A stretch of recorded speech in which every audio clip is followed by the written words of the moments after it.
Kalau kita itu meninjau dari sudut Islam, mana mungkin istri akan diperkosa oleh suami? Karena apa? Hubungan kelamin suami istri itu ibadah. Begitu dalam Islam itu tadi.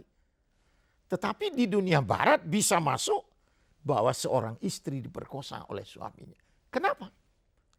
Karena sisa-sisa pernikahan yang masih ada itu dimasuki oleh nafas yang menyatakan bahwa pria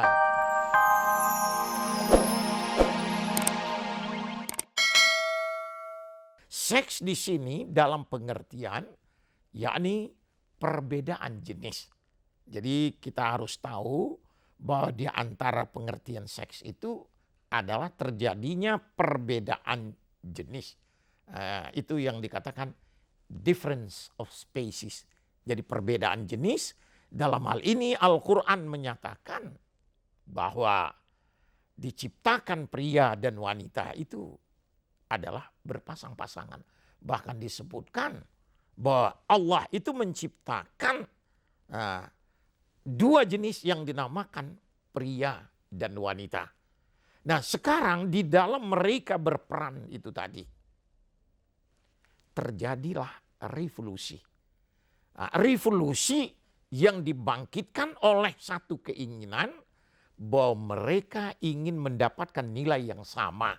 Dalam hal ini sudah tentu gerakan-gerakan oleh wanita untuk mendapatkan penilaian yang sama dengan pria itu tadi. Ini yang kita sebutkan dengan sex role revolution. Tetapi revolusi yang kedua, nah inilah dia, sexual revolution.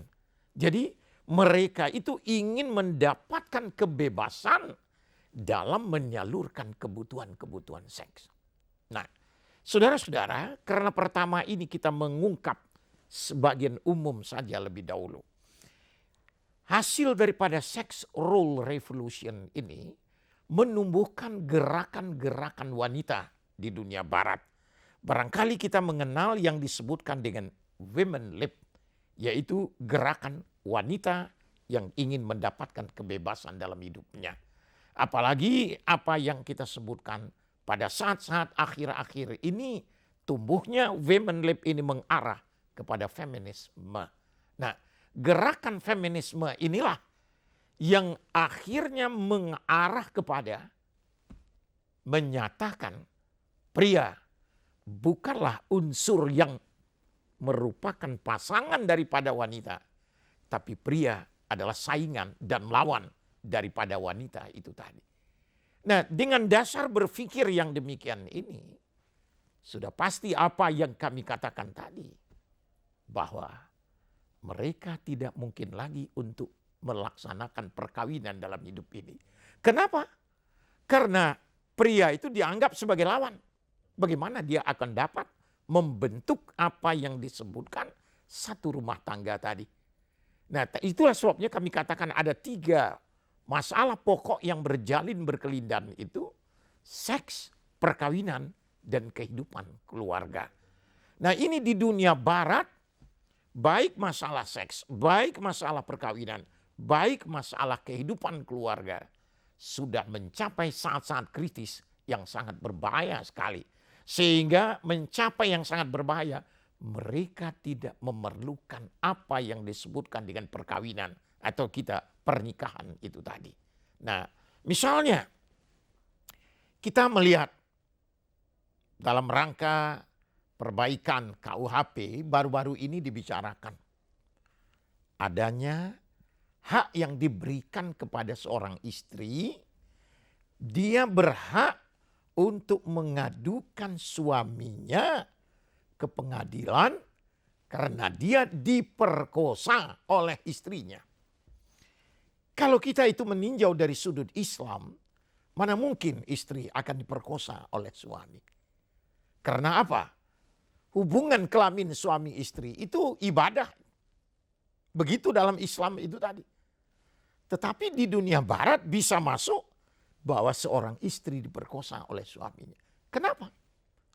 Karena sisa-sisa pernikahan yang masih ada itu dimasuki oleh nafas yang menyatakan bahwa pria adalah lawan saingan daripada wanita, maka mereka sudah menutup pintu untuk suaminya itu tadi. Sedangkan suaminya butuh, maka tidak dapat lagi kita bantah. Akan terjadilah perkosaan. Karena si suami melihat itu haknya. Tapi si istri melihat itu lawan daripada saya. Maka disinilah terletaknya rape itu antara suami dan istri tadi. Ya, nah ini penyakit yang kami sebutkan tadi akibat dari sex role revolution. Dan ada lagi yang sangat berbahaya. Feminis must become lesbian. Itu sudah dinyatakan. Kelompok feminis harus lesbian. Kenapa? Karena mereka tidak mungkin lagi melakukan hubungan dengan laki-laki, dengan suaminya. Karena itu adalah saingan. Maka akhirnya inilah yang kita sebutkan tadi. Tumbuhnya satu cara-cara di dalam hidup yang kita lihat tadi, lesbian. Karena lesbian begitu kerasnya, laki-laki mau bagaimana lagi? Maka tampil pula lah perilaku yang disebutkan dengan homoseks. Nah, semuanya ini sudah pasti satu perilaku yang tidak pernah dikaitkan dengan pencipta mereka itu masing-masing. Ya, dengan pencipta mereka itu masing-masing. Nah, sekarang kita lihat masalah yang kedua. Masalah yang kedua yang kita lihat itu tadi adalah sexual revolution. Yaitu dalam menyalurkan kebutuhan seks itu tadi. Mereka hanya tahu dengan apa yang disebutkan kebebasan. Padahal bebas dalam menyalurkan kebutuhan seks ini bukan pribadinya manusia. Itu bukan manusia. Itu adalah alam hewan. Jadi kita lihatlah hewan itu sendiri pun butuh kepada kebutuhan seks. Dan mereka menyalurkannya, maaf kami sampaikan, mereka menyalurkannya bebas. Menurut apa yang diinginkan mereka. Sebab alam hewan tidak butuh kepada satu lembaga yang dinamakan dengan rumah tangga itu tadi. Nah, oleh sebab itulah manusialah yang punya rumah tangga ini. Namun demikian ada salah tafsir. Ada di antara manusia ini yang mengatakan bahwa zina itu tidak mungkin dicegah. Apakah secara drastis, apakah berangsur-angsur. Itu tidak mungkin. Kenapa katanya? Baru saja manusia diciptakan, manusia sudah melakukan hubungan kelamin luar nikah.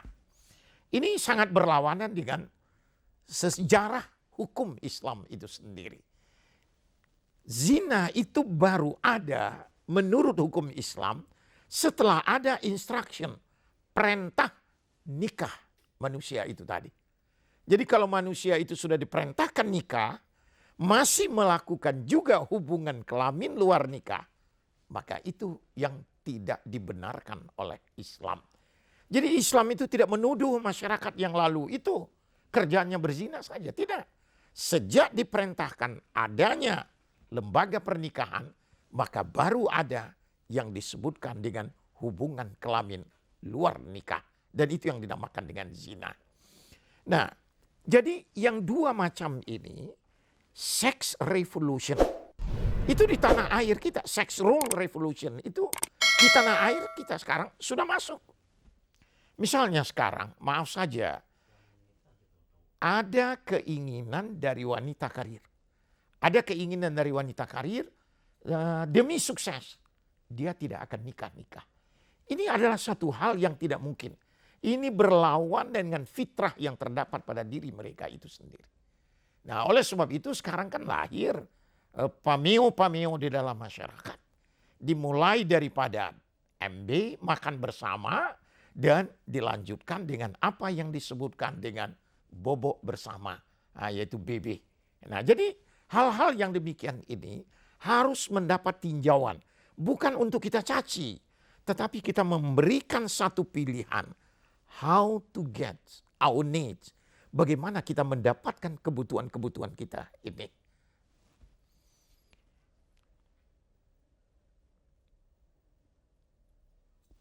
Jadi saudara-saudara, untuk saat yang akan datang, pertanyaan-pertanyaan akan dapat juga kami terima untuk kita berikan jawaban. Dan Pagi hari ini kita cukupkan sekian lebih dahulu. Semoga dalam pengantar ini akan ada daya guna yang betul-betul terhadap hidup dan kehidupan kita. Assalamualaikum warahmatullahi wabarakatuh.